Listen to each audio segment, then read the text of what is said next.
approximately 5 miles offshore and a mile north of the border when they came across a Mexican lancha retrieving longline gear. As we approached, we were bow to bow, and they remained DIW until we got right up close to them, at which point they took off at a high rate of speed towards basically the opposite direction of us.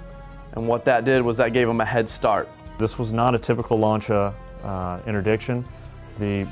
As the lancha fled, the operator of the lancha performed many corkscrew maneuvers and other maneuvers designed to try to evade the Coast Guard 33.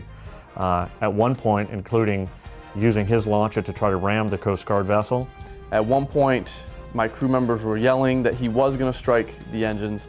We had to shift our steering, and his bow went under the taffrail of our 33. It missed my starboard engine by 1.5 inches or 2. And like after like that happened, then we knew like really the only way he was going to stop was if we like disabled him.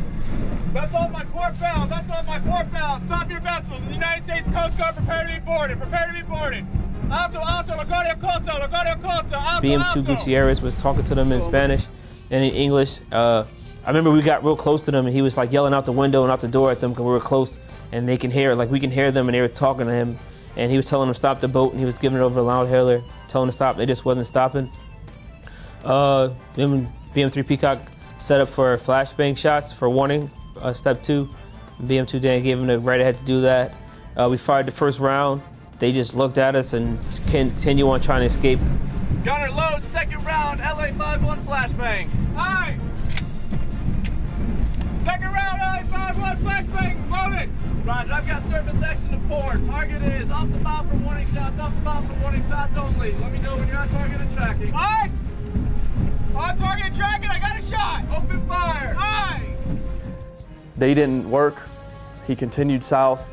At this point, I came up alongside the launch's port side. He was on the 33's starboard side. We were at about 30 knots. And at this point, you gotta, no matter how he reacts, I had to stay in a straight line. And I came alongside of him, I made a light contact, and I sent a crew member out to the back deck. Side, go ahead and make the boat hook ready to pull the fuel line. Aye. I'm out on the starboard side of the back of the 33, and he pulls up alongside just 3-4 feet off the side of the lancha.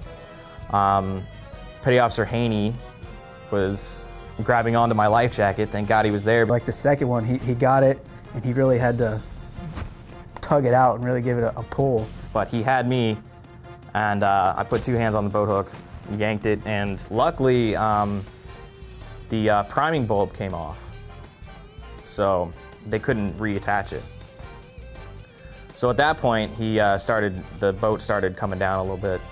Was the launch operator knew that his fuel line had been severed, and he still was not ready to surrender the boat at that time.